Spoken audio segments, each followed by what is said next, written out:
Hey guys, so we are here at the Kodawari Collective Studio. I'm here with the owner of Kodawari. This is Now. And I'm here with Chris, my best friend from, half our life ago, like 16 years ago. And we've been doing like this podcast for Kodawari's Kodacast for like the past couple hours.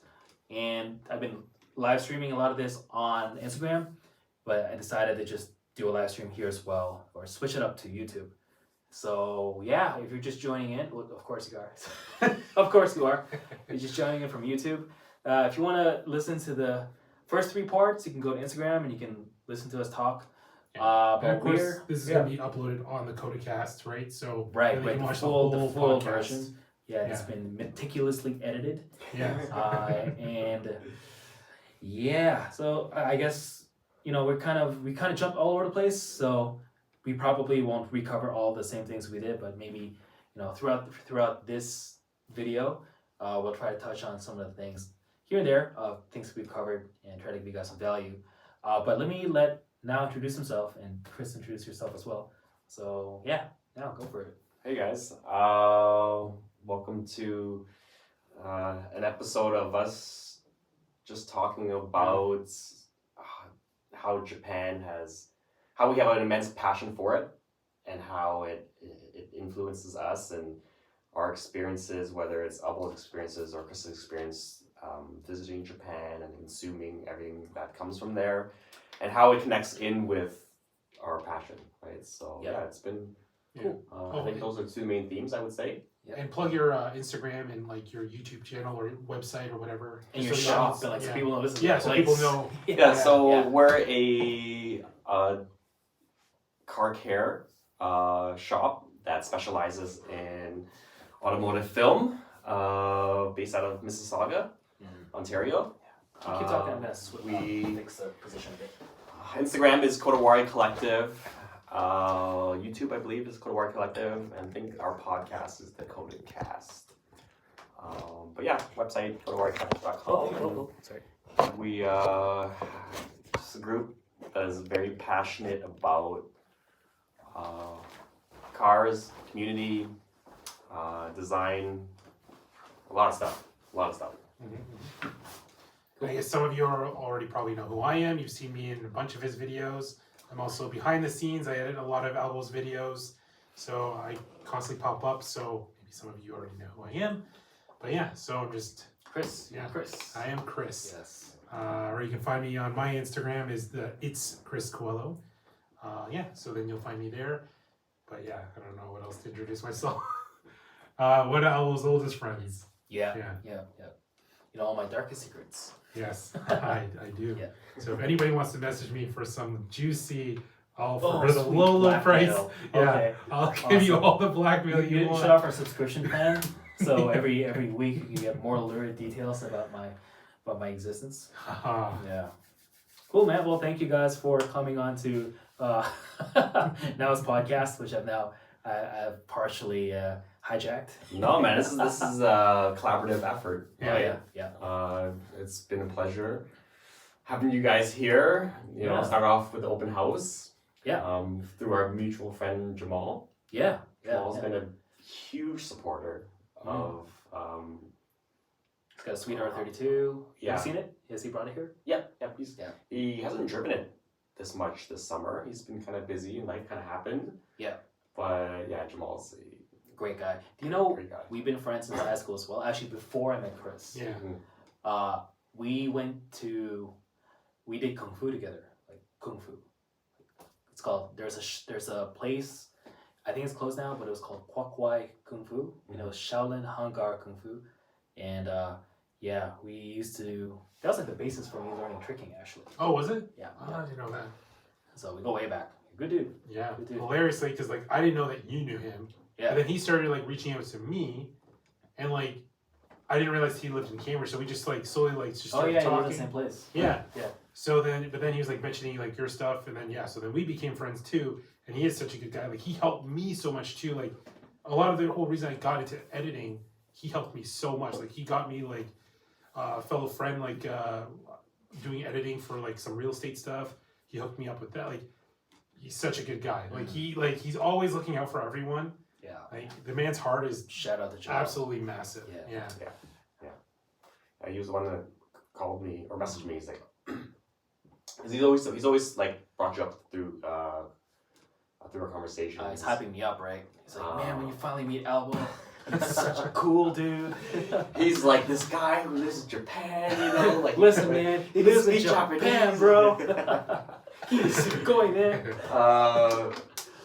Yeah, we've because he went to Japan last year, right? Earlier this year. Earlier this year, Yeah. right? Finally hung out with me in Japan. Yeah, so he was telling me about his travels, and then he was mentioning that you were visiting some family, and then we should do something together. So here we are. Here we are. Yeah, the Kodawari studio, which is awesome, by the way. You guys have to check out this place, especially if you live in the GTA, if you live in around Toronto. You created like a hub of car culture here. Yeah, like how I describe it is we are trying to build our version of like the ultimate destination for car culture. Right. And it's fully inspiring me. Like when I see your shop, I'm like, I'm gonna do this. I'm gonna rip off this idea and do the exact same thing in Japan. I'm gonna call it what's a good riff of Kodawari? Albo. Oh, nice. I love it. That actually means parts of Albo, right? Okay. So that's part of the secret. Which part? There you go. Yeah. The juicy The part. Canadian part Yeah. or the Japanese part? Oh, or yeah. the part from Saudi Arabia? Oh, I don't know. Yeah, a mix of all of those. Yeah. It's just like my car. It's a small sport of different. Yeah, parts. I understand your feelings towards that because if I was opening those Motor Trend magazines and all those body parts were just permanent markers, some guy. Oh yeah. Like I want to. I can't believe it. I thought they would have like got like the maybe printed and just censored stuff out, but by hand. By hand. Okay, so earlier we were talking about for you folks who are just catching up as well. I used to live in Saudi Arabia, and every single magazine, if there is a picture of a even slightly scantily clad woman, or no, if she's showing like bare shoulders, somebody will physically take a marker, like a black permanent marker, and just draw over her body parts. Yeah, every single issue, every single copy of a magazine that makes it to that country gets censored manually. I'm imagining how that interview went, like for the job position. You're like, do you know how to use a Sharpie? Yes, it's fired. And do you hate exposed skin?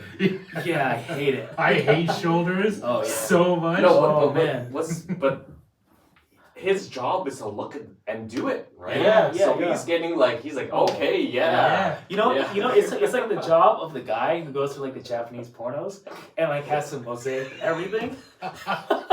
You think he's like the whole time is watching. He's got this he gets to see the good stuff, right? When they're like editing the videos. Yeah. Oh yeah. Somebody has to manually, like almost frame by frame, make sure everything's covered. Which, speaking of that, which is hilarious because it's like such an outdated thought. It's like it's 2023 and they're still like blurring out that, right? But it's like we've had this conversation. It's like, who wants to be that guy in Congress who like speaks up and says we should not have blurry porno anymore? Oh man, they've gone the path they can't go back down. Yeah. Who's gonna be the guy that brings that up? Above all the other issues, you have like the hiking mortgage rate, interest rates, and like war with different countries, and one guy's like, listen, I'm really tired of not being able to see the goods. Can we please tone down at least what is can be like 5% blur? Yeah, they're like, nah, I mean 10%. Yeah, it's like some guy has to just sacrifice his whole political career. No, he doesn't sacrifice. He gets known for that. Yeah, he has to champion the cause, man. He's like the Mosaic Guy. Mm-hmm. Yeah, I volunteer. I know. I'm thinking I'll become the Mosaic Guy. Oh, so breasts, everything. Oh no, just down there. Up here's okay. Down there, okay. Yeah. Boy or girl is blurred out. Yeah. This guy pretending he's. It's been a while, alright? It's been a while since I've seen censored porn like that, alright? So. Clicks on the uncensored. Oh man. Yeah, might want to personally edit this video. You might want to personally edit this one. Yeah. Oh no, it's last year. It's all It's out there. fine. It's throwing We're caution to the good. wind. Yeah, we're a few beers in. We're Cheers. 2 kids in. She's not going anywhere, you know. Oh, she's she's all in. She's committed. That's it. Nice.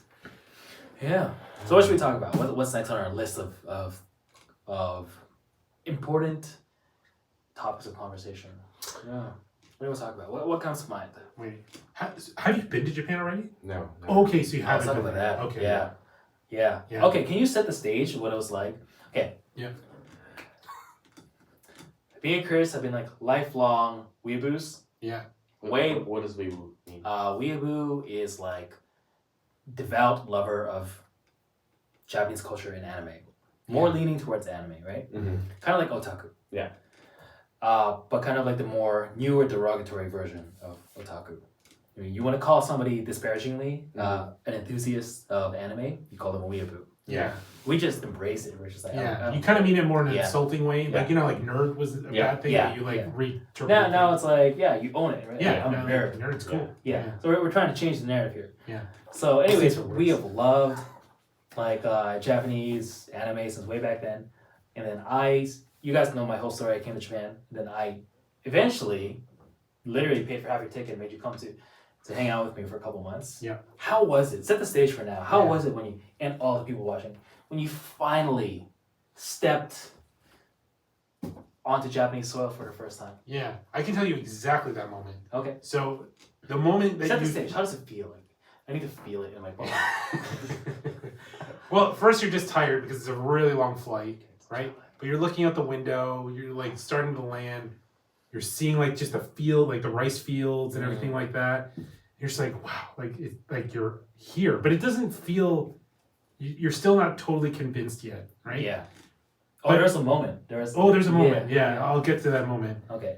But then you are in the airport, right? You're going in, and right away, this isn't the moment yet, but this starts to set it up more. You just see Super Mario characters, painted along the wall, Right. and you're like, oh my god, this would never be here in Canada. Like They would Nintendo never make characters? the Yeah. airport kawaii. yeah, Right, right. And then, but true, like that's really cool. But the true moment is when you really need to go to the bathroom. Right? Oh, you're Yes. right. You're And absolutely you- right. Go into the stall, and you're like,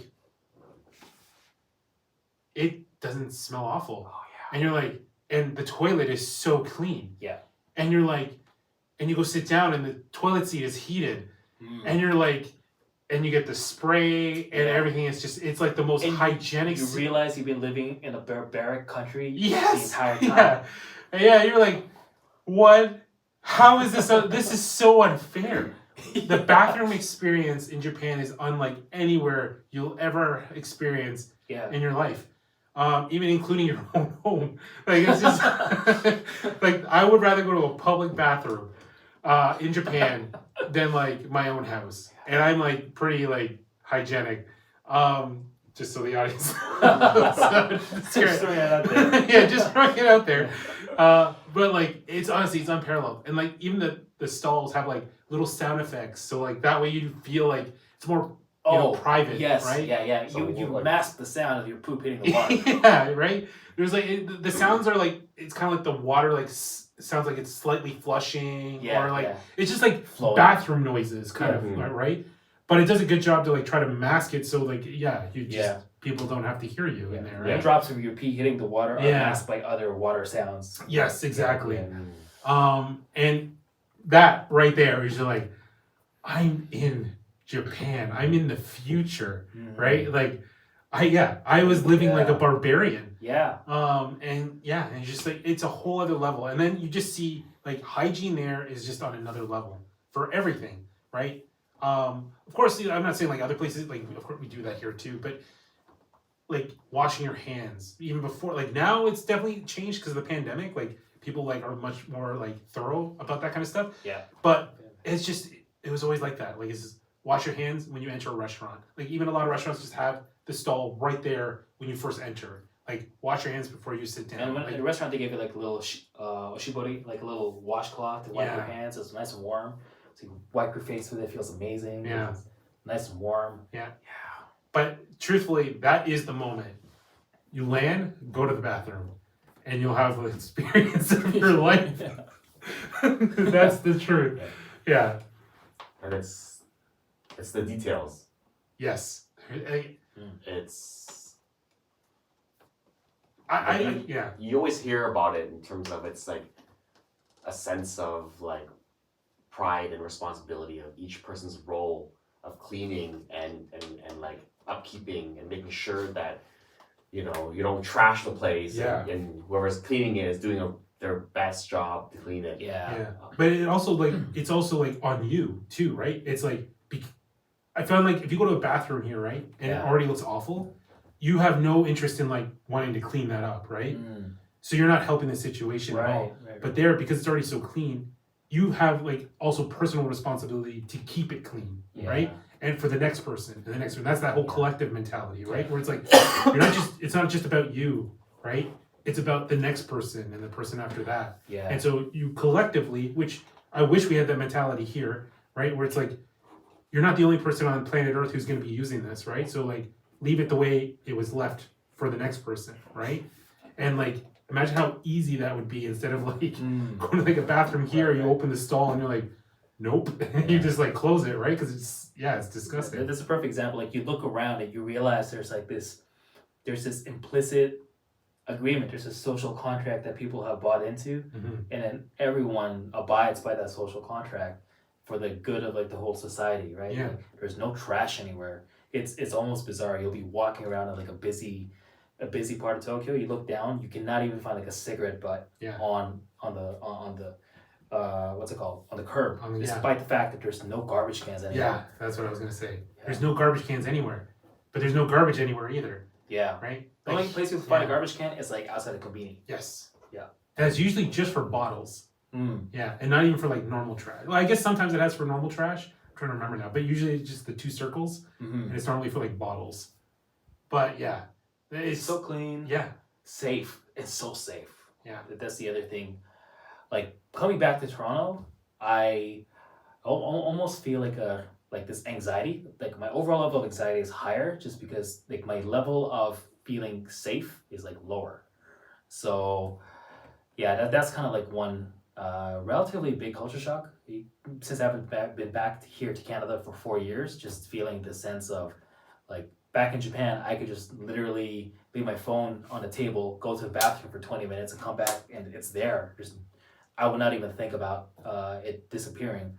Whereas here, I feel like it's kind of dumb if I just like leave anything on the table and look away from it. Yeah. People are like, "What are you doing?" Yeah, don't leave that out, right? Yeah. And that's not to say Canada's a dangerous country, like not at all, Yeah. compared to like a lot of other places. But yeah, definitely, there are those like safety and cleanliness that's a big positive culture shock you encounter almost immediately. Yeah, because it reminds me of that video that I saw on Instagram or it was TikTok. And it was a couple traveling to Japan with their family. They had like a young daughter and they went on to the subway. Yep. And they were sitting across from another like lady and like a young girl, right? And he didn't think anything of it, but then when they got to the next stop, he was expecting the both of them to get up and leave, but the little girl just got up and she just left. Oh wow. Yeah. Right? And it's like, oh, she's like a child. And he's like, yo, what the fuck? Yeah. Like she's as young as his daughter. He's like, I would never ever like let her go on her own, right? She's gonna get abducted or something. Yeah, and then he was like, he met up with a local and he explained the situation and he was like, are my eyes playing tricks on me? Like what did I just see? And the local was like, oh no, that's very normal. And he explained that it's very common for kids to be taught to be able to navigate, and it's also an understanding that the community and society has a responsibility to look after that kid if anything ever, if the kid needed help. Yeah. Right. It's understanding that, okay, as collectively we're supposed to safeguard and take care of the next generation, even if it's not your immediate kid. It is so Right. common to see little kids just walk into school by themselves. Like it feels so bizarre here, right? Yeah. But yeah, there it's just the littlest kid just walking off to school, but it's like, why not? Like there's nothing. He's safe or she's safe, right? Like it's just it's such a different world and mentality that like you have to be brought up with that, right? Like again, it goes back to that. Here we're all just such like individualistic mindset, but at the same time, because we kind of like people will say that it's like there it's like a collective mindset, here it's an individualistic mindset, but even though but it works both ways in one sense where like sure there's a collective mindset, but like everyone is still an individual person, right? Yeah. With their own goals and dreams, and so I don't want people to think of that as like it's like a hive mind that everyone's just like one thing, right? It's like no, everyone's still their own human being, and not everyone's perfect, but there's still just that social pressure to like do the right thing, right? Like don't be like a garbage human, right? Yeah. Don't be that guy that ruins it. Yeah, right. And so it's just so I think like that goes a long way, like with everything. It's just like growing up, right? When your parents like slap you on the back of the head, being like, "Say thank you," right? It's that constant reaffirmation, like constantly telling like your kid, like put that garbage away, put this here, right? Like when you're out in public, do this, right? Like you have to have that good upbringing, so you keep that, or else you're gonna be shunned and like pushed out of society in that sense. Yeah. So how do we? So the one thing that I've always thought is, okay, you know what? Canada, the GTA, it's a melting pot of a lot of different cultures. Yeah. Right, and a lot of times what you hear in the news is just people complaining about how these different cultures are negatively affecting our city, right? And that's one way to look at it, right? And another way that you can look at it is what I always thought is like, hey, my family's from Vietnam and we come here and there's a bit of our culture that we bring into the fold, and we have to bring in a certain level of respect and hard work and understanding the cultures here. And we can bring a little bit of our food, we can bring a little bit of our music, whatever it is, and we add to the flavor of the soup. Now, yeah, you can look at the GTA and all these different cultures and be like, yeah, like, this culture doesn't have respect for this whatever. But can you look at it through a lens of why can't we cherry pick the best from every single culture and then make it and add it into our recipe here? Yeah. Right. And where does that start? Where is that initial step? And to me, it has to start with at least my house, my home, my family, right? In terms of how I raise and treat, how our family carries ourselves, how our friends and hopefully our little community carries ourselves. Yeah, the people you choose to be part of that community. And eventually, the business that we built here, right? Like, how do we take some pride in the simple things, right? And even at our card meets, I just, we have a proper cigarette disposal bin that guys just throw their cigarettes in the bin, right? And like just do these little things, right? Like show a little bit of care and kind of champion those values. Yeah, hopefully it adds to something. Yeah. Hopefully it builds towards something. I think the only way to really bring that here, it's like it has to be brought up, like your parents have to teach that to you, right? But then I think like on top of that, also society has to like shun like when people aren't doing that, right? Like if you see someone like they just throw trash on the ground instead of just walking 2 more minutes to put it into the garbage bin, like you have to like call them out and be like, dude, don't do that. Like that's not cool, right? I think that's like I just thinking about Japan, like I can't think of like just hit 29. Oh, okay. I can't think of people calling people out, like most of the time, like at least like publicly, like verbally, like, hey, you can't do that. Typically that wouldn't happen. So finish redo your thought. Yeah. I think like just that collective, just kind of reiterating that with being brought up with it when you're like a kid, your parents have to really instill it into you. But further like that, when you're out in public and like you see someone just throwing trash on the ground or whatever and just calling them out, being like, yo, just throw it in the garbage. Because I think like you'll get into that in a second here, but there's two things, because you're kind of like publicly shaming them, which is embarrassing, right? And if there's other people around, they'll be like, I mean, they could go two ways about that, right? They could get argumentative, right? Or they'll get embarrassed and just do it and then walk away, right? But it's like, I mean, like even like you go to the bathroom and like how many guys like go do their business and they walk out and don't wash their hands, right? And like you're just like, you've seen that guy just walk out in front of everyone, right? I'm like, aren't you embarrassed? Like that's disgusting, right? But like it takes 2 seconds to wash your hands. Yeah. But it's just like that mindset, like people just don't either care. Yeah. But then that's kind of like, I don't know. I don't know how you fix it here. Like there's That's- so many. That's difficult. Yeah. Yeah, especially like here. Like I'm thinking of a situation where it's like, you know, within your world, of course it starts with you. You have your values and that spreads to your like your immediate family and like your kids and how you want to raise them. But you like, you know, now you have a now you have a business and it is very like public facing. And how do you how do you try to ensure that the people that become part of your community, whether it's your customers, your clients, but also like people who they just want to be part of like this, you know, JDM community that you have, how do you instill the values of like just like not doing like burnouts outside or like revving your engines and stuff and like being that guy that's ruining the culture? It's like, do you feel like it's on you as the owner of this place to call them out and be like, you can't do that here? Like, how do you deal with that?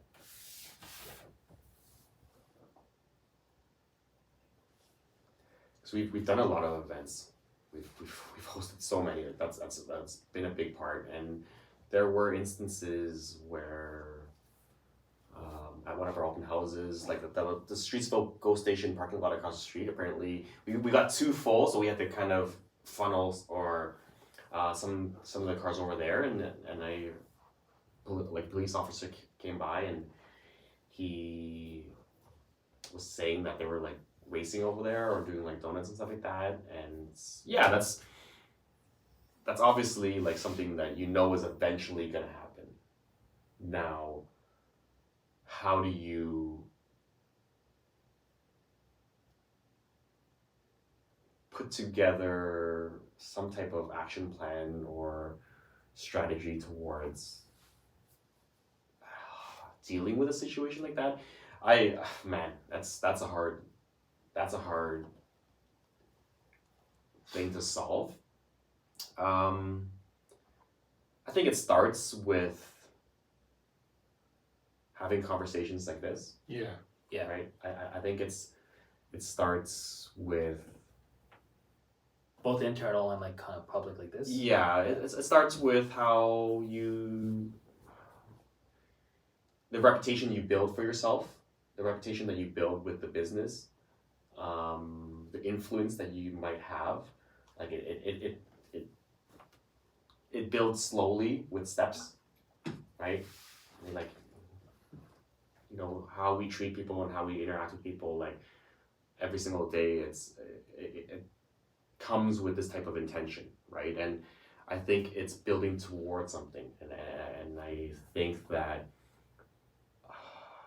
to have the leverage or to have the influence to maybe get people to think about certain things, like you're gonna have to find a certain level of success.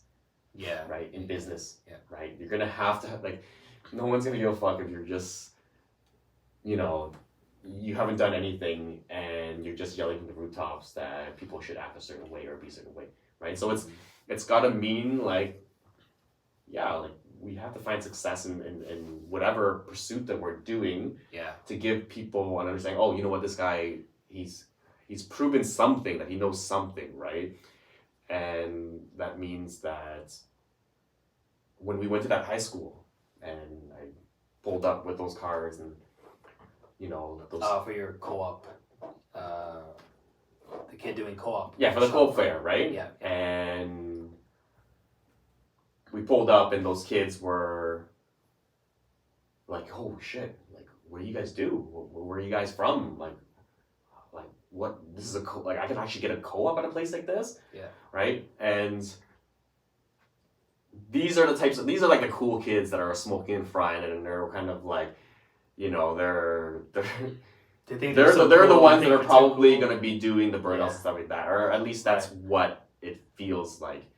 And you know, I have an opportunity to have a conversation with them right then and there, right? I'm like, yeah, these are the cars that we build. This is the type of business that we have. Yeah. And no, I don't think that's cool. But at the same time, I understand that that's why someone would like to do something like that. In terms of being growing up and doing dumb shit, right? But also at the same time, having somebody, an uncle or whatever, just that figure that understands it, but is able to be like, hey, you know what, like, smart enough, right? Like this is not really right. You have to be the example that you're trying. You have to live by your own example. Yeah. And you have to live by that example, and you actually have to have something to back it up, right? And as you know, like if we didn't have an NXX, if we didn't pull up the car like that, if we didn't have a business like this, a lot of these kids wouldn't give me the fucking time of day, right? To think about it. So I think it's definitely a mixture of all those things, right? Yeah. Like putting the content out and putting those actions and living your life the way you can showcase like the values that you have, and you know, hopefully having those conversations where people can kind of think a little bit, right? Because sometimes a lot of people who are doing these, they're just a byproduct of how they were raised, the people they were around, and the beauty of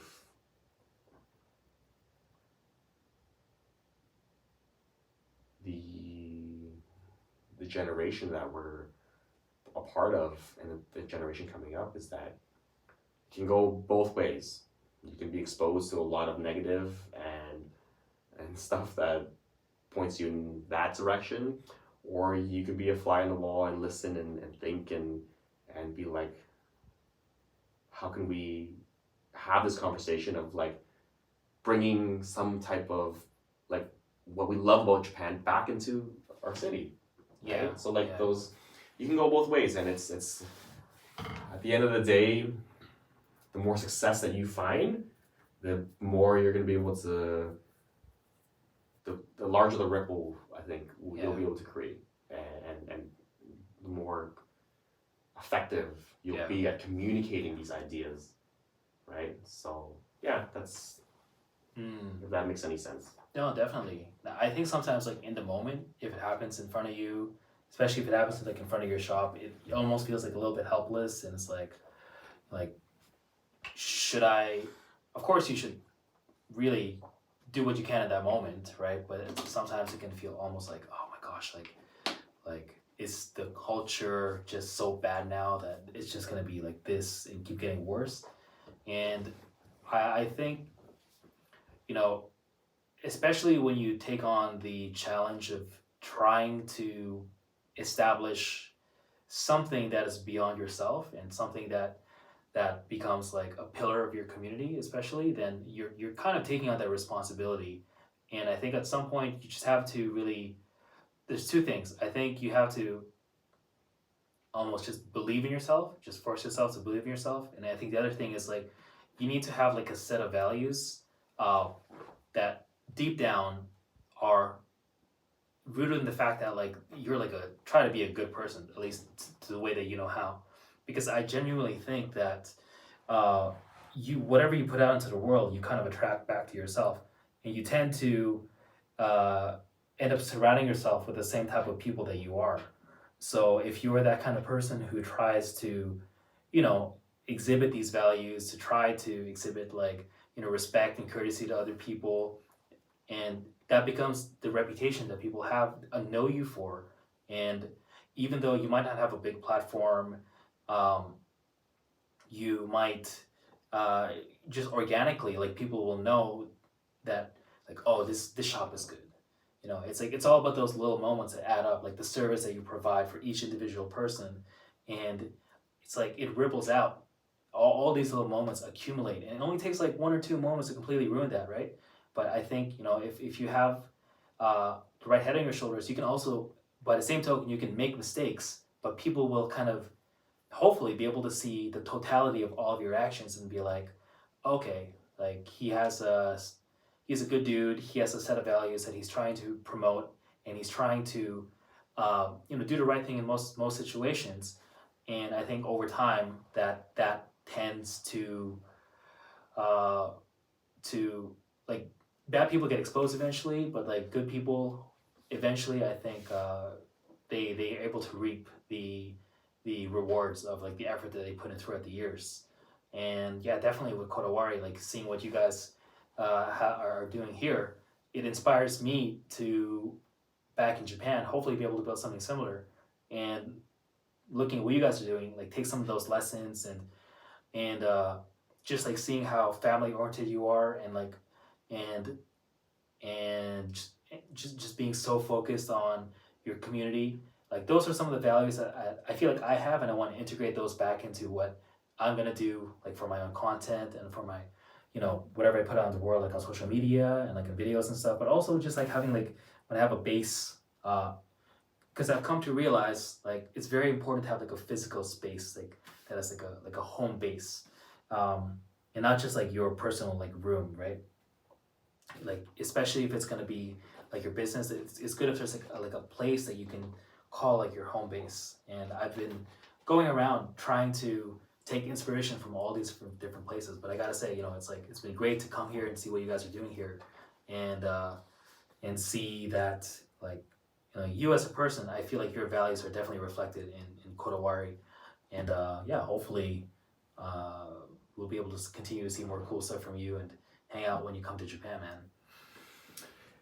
Yeah, that trip is imminent, right? It's coming soon, and it's Next interesting. month. It's interesting to see, because like for you to draw a lot of inspiration from visiting our shop, and you know, there are a lot of really cool businesses and shops in Japan, right? So like, how does this differ from most shops that you would come across, and what are some similarities that do you find?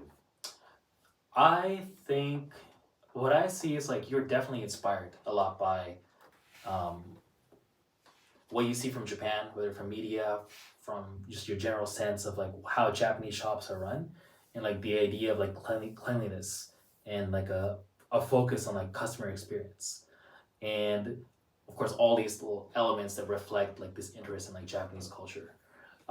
So I think that's like a very very strong point of the shop, and it's like it's those traits are integrated into the whole culture like of your shop. That's what makes it different. I mean, I feel like we might have a misconception every shop in Japan is like great. Like that's not actually the case. Like in fact, like a lot of the famous shops, like I don't want to name any names, but you might be surprised to see like they cut corners. They're normal people like anywhere else in the world, right? Yeah. And at the same, like I think we shouldn't overly glorify and idolize a lot of like the whole Japanese tuning culture, because there's definitely shops, there are like individuals who have stellar reputations like from the outside, but when you dig into it, especially when you're there, you talk to people, it's like actually on the ground a lot of people don't have like the same impression that we across the ocean, like here in the West, have of those folks. Um, and you know, at the same time, also like we were not there for those moments where somebody might have had a bad interaction with like one of those you know owners of like those tuner shops. So you never really know what is the truth and what is like what is true and what is fiction. You just have to like hopefully get a chance to go there and meet those people themselves. But I would say that one element that I find to be kind of really, really characteristic of a lot of like the Japanese tuning shops and culture and all of like the famous people and thought leaders of of the Japanese car culture world is there's a lot of people who are almost like artisans of the craft of the idea of like car culture. You know, it's like whether it's engine building or there's painting a car or just producing carbon fiber parts.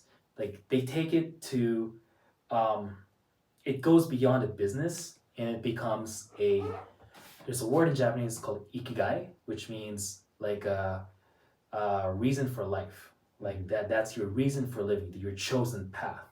And this is something I feel is reflected in like almost all aspects of Japanese culture. It's like Japanese people pick something and then they kind of devote themselves to it. Whether it's like baseball, whether it's making bread, could be anything. But for us in our world, cars, I definitely see it as as a very, very strong characteristic of what makes, you know, Japanese car culture like really, really impressive for us in the West. Like, what do you think, Chris? You get any sense of that? Yeah, but I think one thing right away that I can tell you that makes you different than the shops in Japan is that you're here in Canada, right? So you don't have to go all the way to Japan to get that level of service.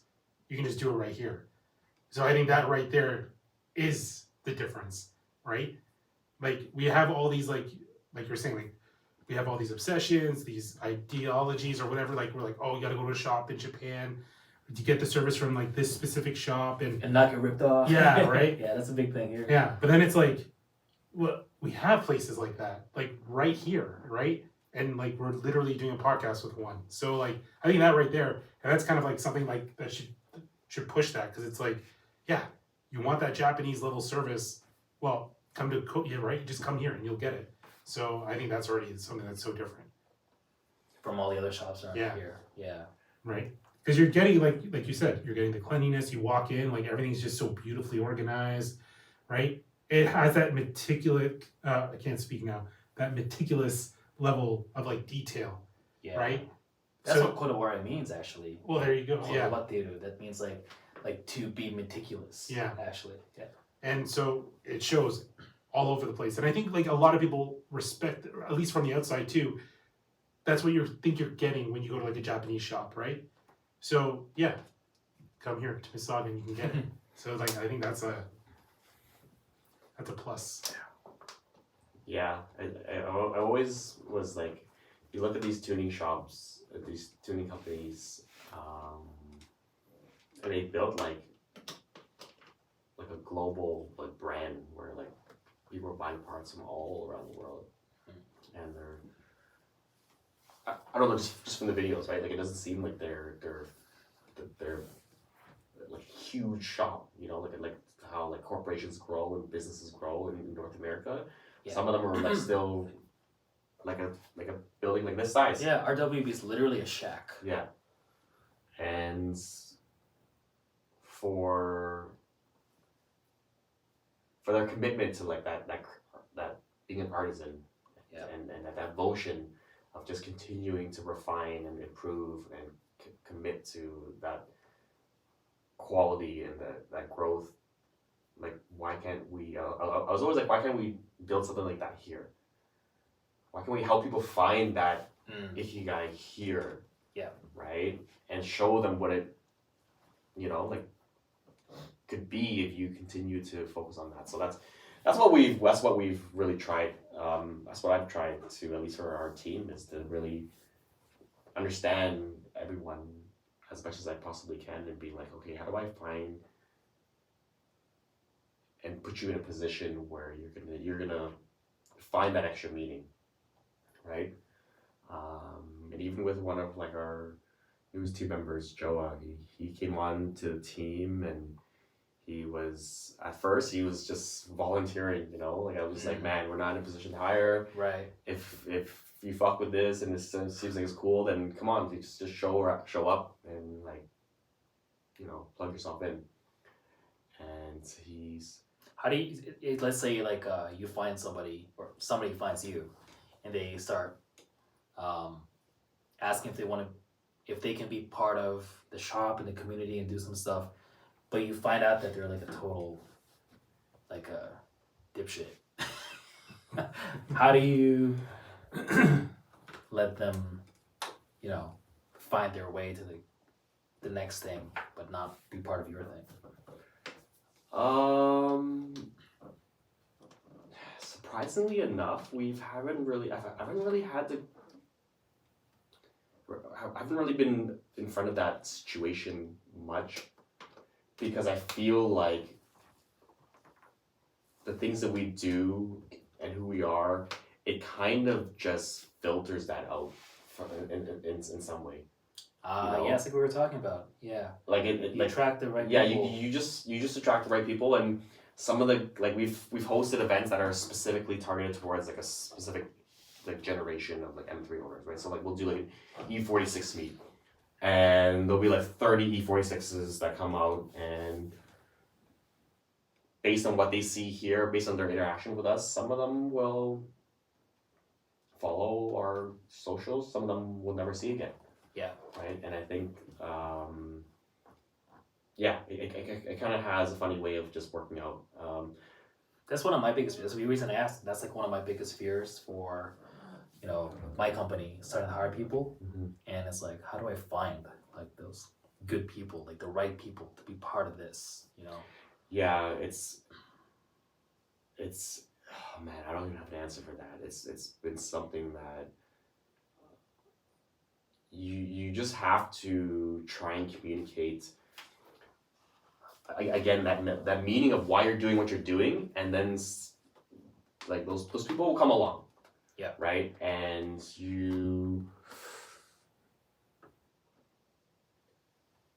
for me, this journey has been so much more than just making money. So if that's like the top of their priority, then like we're not the place for you, right? Like the money will come if you make a commitment to like finding your ikigai, right? Yeah. But if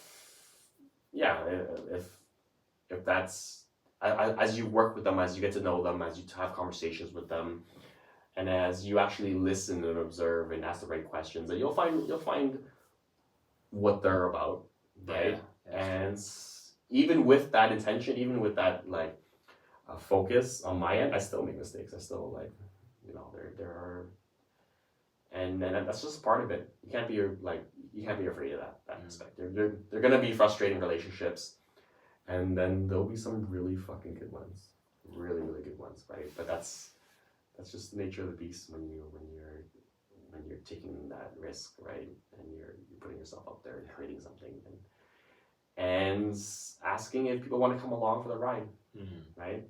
So I want to pull in that thread a little bit of like the ikigai part, which I feel like a lot of people, especially like younger people, maybe like when they're deciding what to go into in college or after college, or deciding what to do with their life, whether to find like a regular stable job or to follow their passion, as it were, so to speak. And I mean, you're somebody who you went down the traditional, regular, job market path. And at some point in the last several years, you decided, let me just go all in on this passion. Like, is this something that you would recommend to young people? Be like, just follow your passion, just chase that ikigai, just actually do it? Because, some people might be like, oh, looking back, I was lucky. I don't know if I would recommend this. Or are you like, no, it'll work itself out, just do it?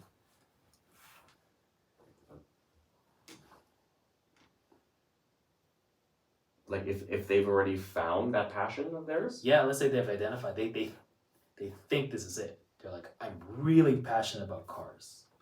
I love cars.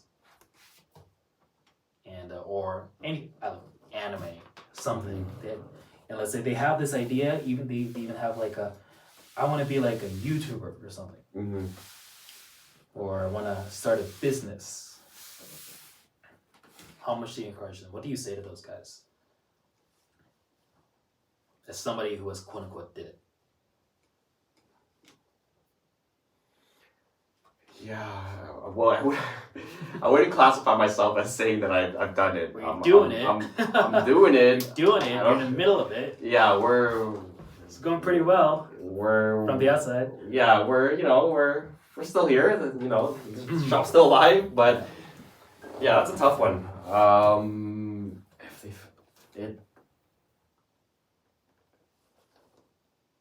depends on like your definition of like going after it. Like for each person, it's so different, right? Like Yeah. Like what is it? Literally dropping everything and just going and Well, let's say you know, it's like- because even for me, for example, right? It's like I kind of did the corporate thing while doing like my YouTube thing, yeah. both at the same time.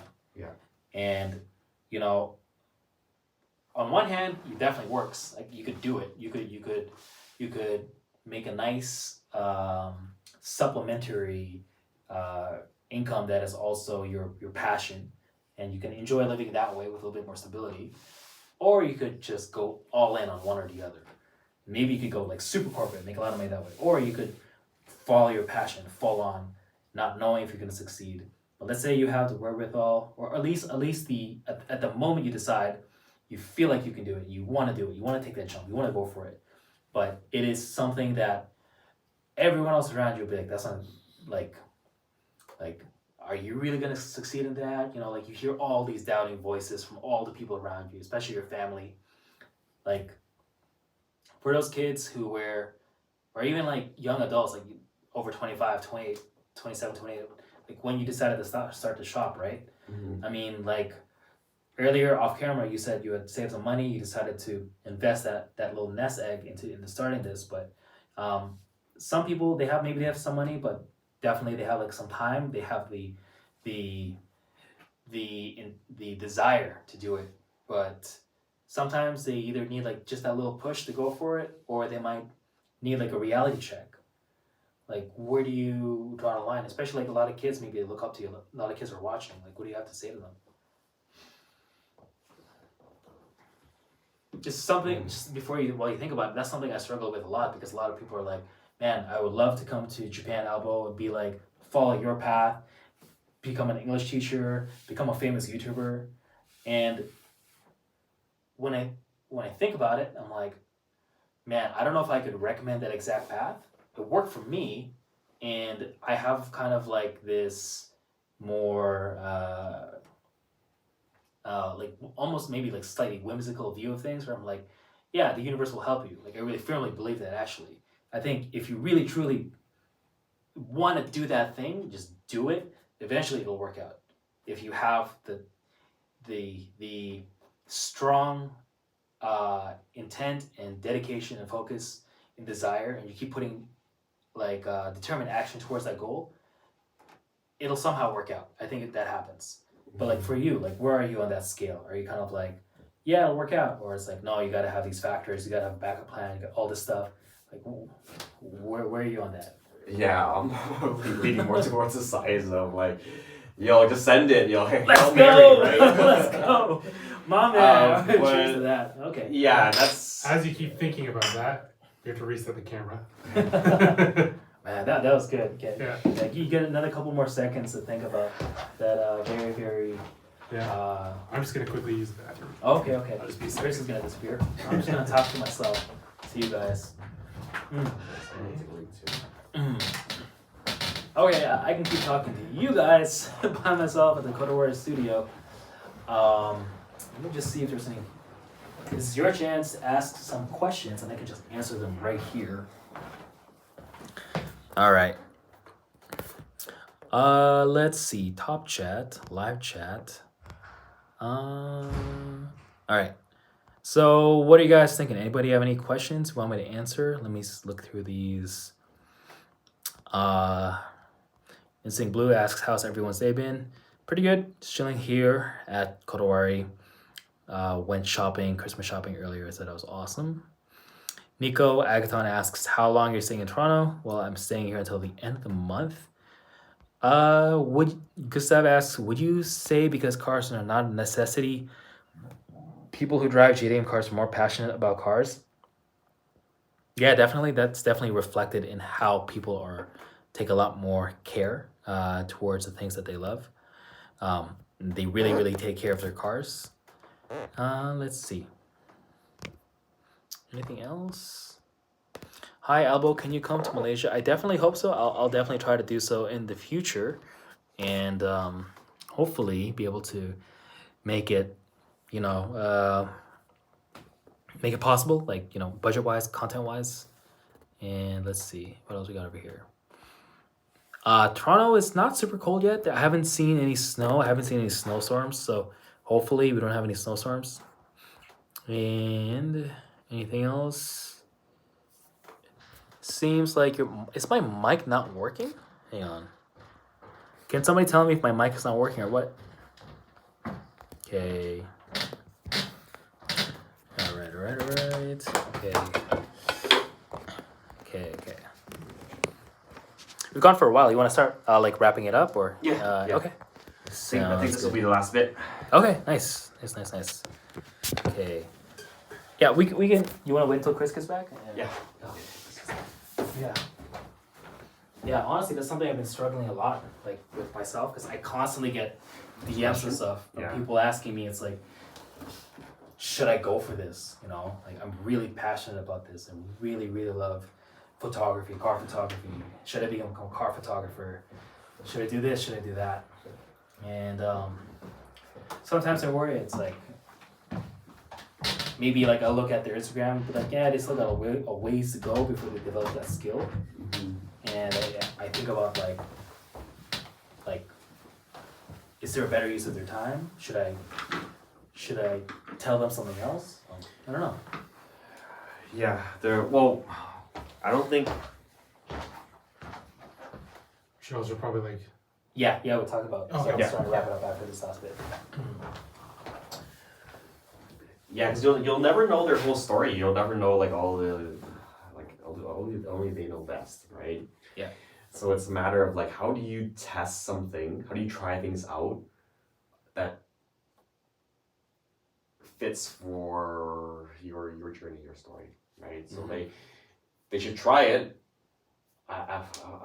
in terms of how much they commit to it. In terms of like quitting their 9 to 5 and going full beans, or just spending 2 weeks in Japan instead of 3 months, instead of applying for the thing and spending 3 years there, right? So I think it's got to be like, continue to surround yourself with people who are doing it the way that you would like to do it.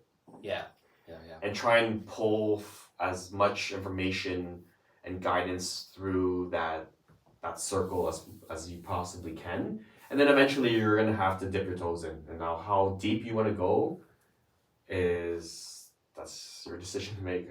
I don't know. But not doing it is definitely like you just don't want to live with that regret afterwards. Yeah. Right. I love that. So I think that's up to everyone to kind of make that decision for themselves. And you'll as you need to, like, even with my own personal journey, if I'm stuck, if I need help, I'm just gonna go and look for people and ask for help, right? And just be very aware of where you're asking for help. Right. Yeah, right? Definitely. It's important who you ask, how you ask. And just being like, hey, like, this is where I am, this is what I'm thinking. Like, you either know me a lot or you don't know me at all, but maybe having this conversation can help. Maybe listening to a podcast of someone who is going through it, and maybe their story resonates with you a lot. Maybe as you continue to listen through it, maybe 10 episodes, 20 episodes in, or a book or two in, you're able to connect more of those dots. And agree. Yeah, I've always tried to find more patience in the things that I do. Being more patient with myself. So it's tricky. It's hard to explain, but yeah, that's how I would. Cool. Yeah. Thank you. I'll reflect on that too. Yeah. Chris, any thoughts? Yeah, I think for me, like, my personal opinion would be, if you go all in, you have to know that, like, there's a big risk involved, right? Like, it's easy to kind of just say, just go for it, but you have to go for it with a plan.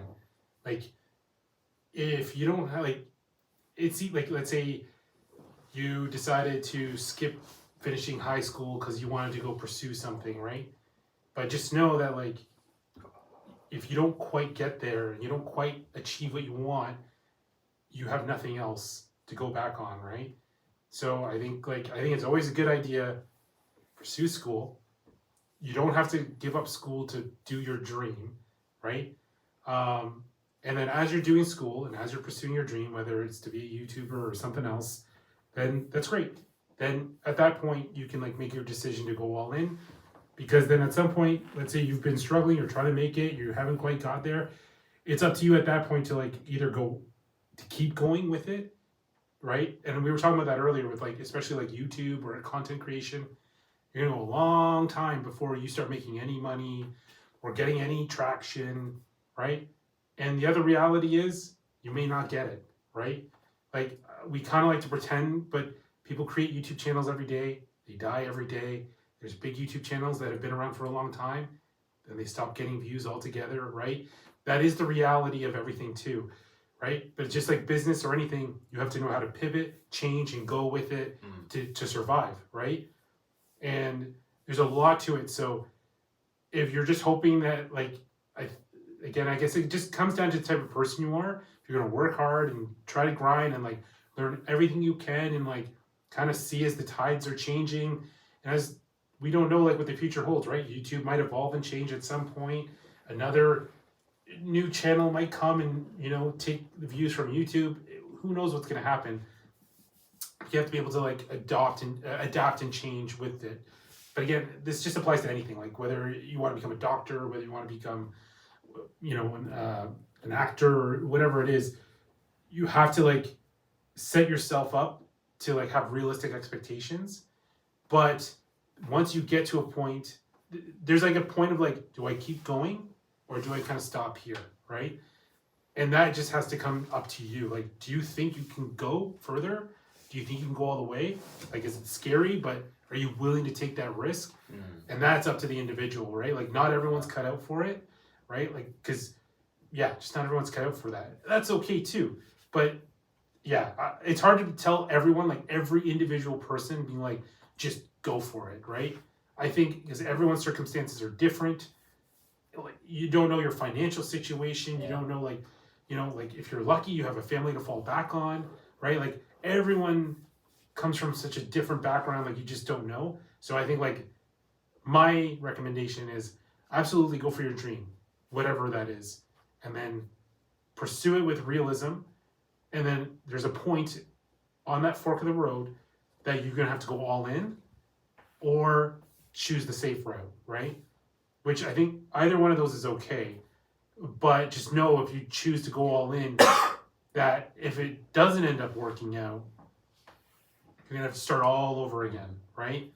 But you still will like accrue some experiences and skills along the way, right? So it's, although it might not be exactly what you had reached for, like there is some benefit for just taking a step in that direction, right? So again, it's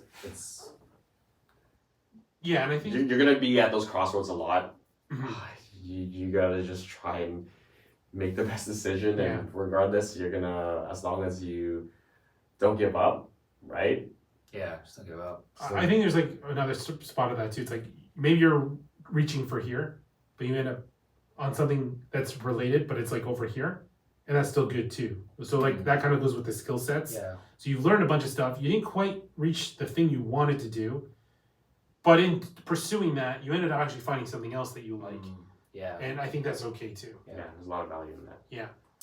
I think it's like sometimes people get caught up in like what they wanted 10 years ago, and they think that they needed to accomplish what the 10 years ago person wanted to do. Yeah. And I think like you're constantly a different person every single moment. Like I'm not the same person I was 10 minutes ago. Yeah. I've learned stuff. I've integrated different like experiences, and even just like moments ago, it's like my entire outlook might have changed. So I think what I want to kind of like end off with is this thought that like maybe you're the type of person who has a very clear outcome at this point in time of what you want to be in the future, like in 5 or 10 years. Maybe you want to be like a just to use the example as like a YouTuber, like you want to have 1 million subs in like 1 year, 2 years or whatever, Yeah. at any point in time. Or you might be the type of person, I think there's equally as many or maybe even more, where you don't know what you want to do, you probably just want to be rich, Yeah. right? And like it's more broad, but in your mind, you just want to be successful, right? Yeah. I think broadly speaking, like the path is the same for both of these people, which I think it's like you follow your excitement at every single moment to the best of your ability. So it's like for the person who wants to become like have a million subs, it's like you have a choice at every single moment of what are the different things that you can do. Mm-hmm.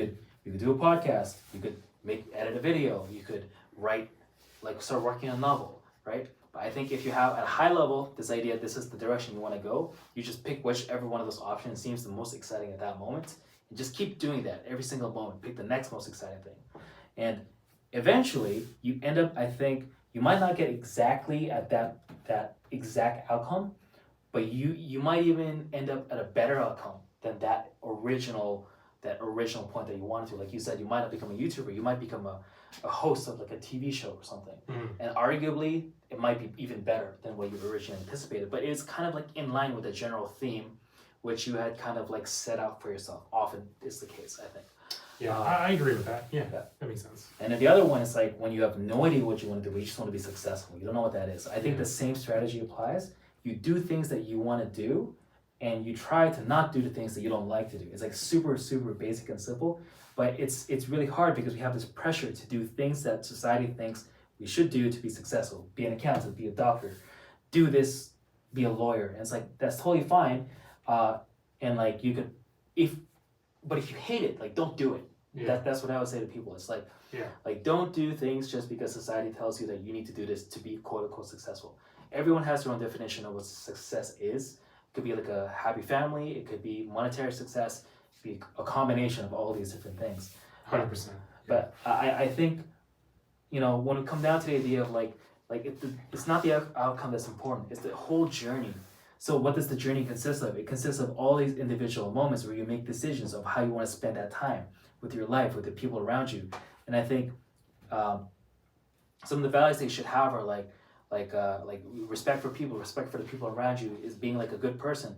And then also like one of the guiding principles is like, what is the thing that you're excited about, and do that. Mm-hmm. And keep going in that direction. And it can change, and it's easier when you have like, you just want to be successful, but you don't have that baggage of that person who decided they want to be this famous YouTuber. Yeah. Let's say you just want to be like a millionaire or something. I think in fact what you should do is like set a goal of like, I want to be successful monetarily, financially, but also with my family, my relationships. You can define it. You can sit there and write down all these things that what you want your life to look like in 10 years. Yeah. And I don't think you don't need to say like, I want to have 1 million subscribers. I want to have a shop, multiple shops in all these different countries. Because I think if you get too focused on those specific outcomes, it can make the journey harder because you're forcing yourself to go upstream. But I think if you have like an idea of what you want your life to look like and what it feels like, and you keep trying to feel those feelings of how exciting it would be to have that outcome, and moment by moment you keep making decisions that are exciting, you will get to something that looks like that. And I think that's kind of like the principle that I try to live my life by. Yeah. Yeah. I mean, that's good. Yeah. Yeah. And essentially, to me, it sounds like just have something to aim at, Yeah. right? Think about it, reflect on it, surround yourself with people who can help you find that aim, Mm-hmm. and then just stumble your way towards that. It's definitely not. Definitely not a straight line. It's No, it's a zigzag. Yeah. A zigzag. Yeah. Okay, well, I'm glad I made the decision to spend time with you guys tonight, so Good times. that's it. That wraps it up. Cool. Thank you guys for watching. Thank you so much. Thanks for letting us be part of your podcast, man. Um, All right.